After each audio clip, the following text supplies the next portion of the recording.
अस्सलाम वालेकुम दोस्तों, क्या हाल है। उम्मीद है आप लोग खैरियत से। इस वीडियो को शुरू करने से पहले मैं आपसे चंद बातें करना चाहता हूँ। वो ये है कि मैंने ये चैनल दो पर्पसेस के लिए बनाया था।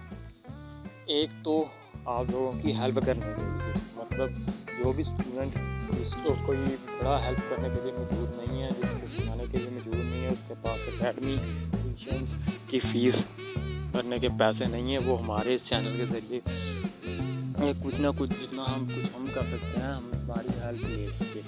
और दूसरा कि हमें इससे अर्निंग हो। देखें, पहला काम तो हमारा है आपको इसके लिए आप ये कर सकते हैं, वीडियो को लाइक कर सकते हैं, और उसके अलावा आप अपना कमेंट कर सकते हैं जो कि आपको देखना चाहते हैं वीडियो जिस टॉपिक पर। तो दूसरा, आप हमारे चैनल को सब्सक्राइब करें, वीडियो को लाइक करें, ताकि हमारा दूसरा मकसद भी पूरा हो।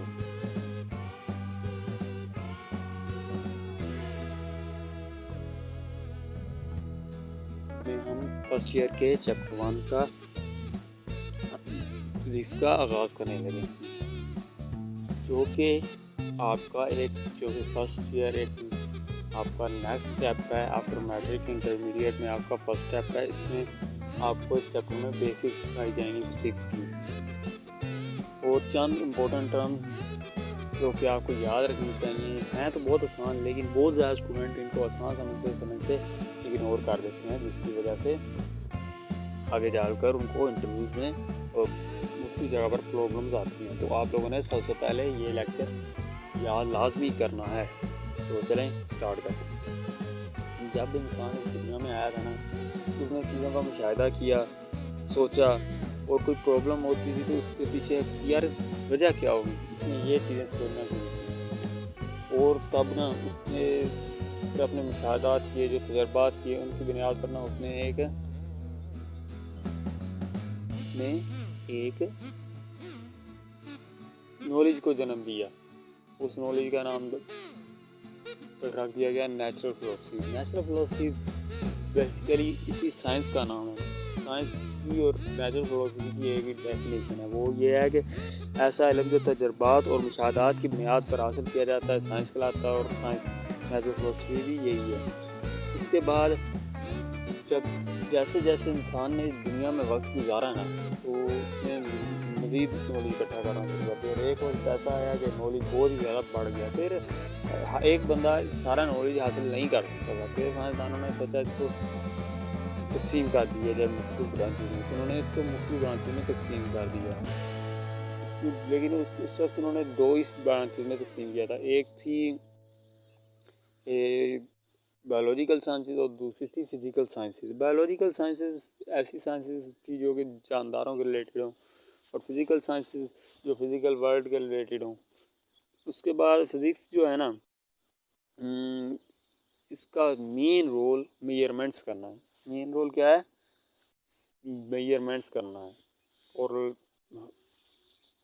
एनर्जी और मास का रिलेशन बताती है फिज़िक्स, लेकिन इसका मेन रोल मेजरमेंट करना है। समझ आ गई? इसका इतलाक हर बायोलॉजी है ना, जो बायोलॉजी, इसका इतलाक मैथ पर नहीं होता। केमिस्ट्री का जिसका इतलाक मैथ पर नहीं होता, लेकिन जो फिज़िक्स है इसका इतलाक हर जगह पर होता है। मतलब physics is basic sciences and experimental sciences. जैसे हर चीज़ की एक ख़ास शाखें होती हैं। फिज़िक्स की भी 3 शाखें बनती हैं, ठीक है, या 3 पहलू कह लें, या 3 शाखें। एक फिज़िक्स का जो पहलू है ना, ये दुनिया की बहुत ही बड़ी बड़ी चीज़ों से रिलेटेड है। जैसा कि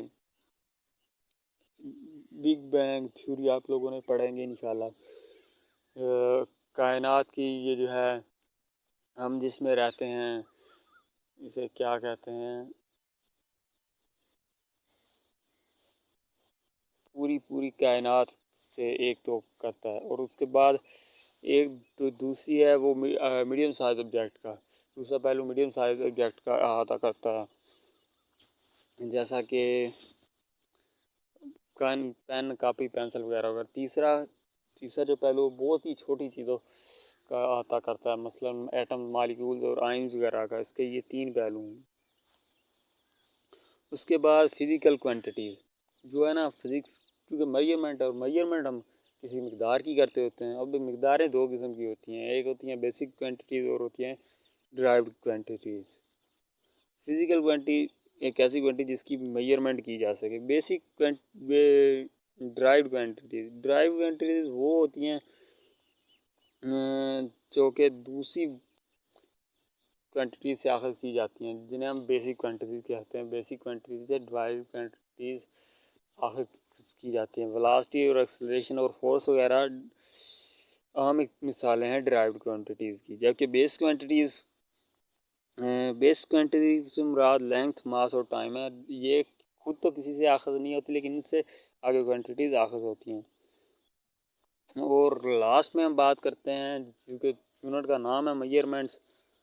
जब हम कोई ना कोई मेजरमेंट करते हैं ना, हमें एक स्टैंडर्ड की ज़रूरत पड़ती है। अब ये स्टैंडर्ड जो है ना, हमें सिस्टम इंटरनेशनल ने दिए हुए हैं। सबसे पहले हम एक स्टैंडर्ड लेते हैं। मिसाल के तौर पर अगर हमने मेजरमेंट करनी है तो पहले हम एक स्टैंडर्ड लेंगे जो कि होगा 1 मीटर, ठीक है। फिर हम उस मीटर को अपनी जो भी चीज़ होगी उसके साथ कंपेयर करने के लिए एक सिस्टम लेंगे, मिसाल के तौर पर इंची टेप, ठीक है। ये दो चीज़ें हो गई। इस तरह हम उस मेजरमेंट, जिस चीज़ की मेजरमेंट करनी हो उसको इंची टेप के ज़रिए मेजर करेंगे, लेकिन हमारा स्टैंडर्ड जो होगा मीटर होगा। समझ आ गई बात की? उम्मीद है आपको आज का लेक्चर समझ आ गया होगा। आप लोगों ने ये रिवाइज़ करना है। फिर मिलते हैं आपके साथ किसी नेक्स्ट वीडियो में।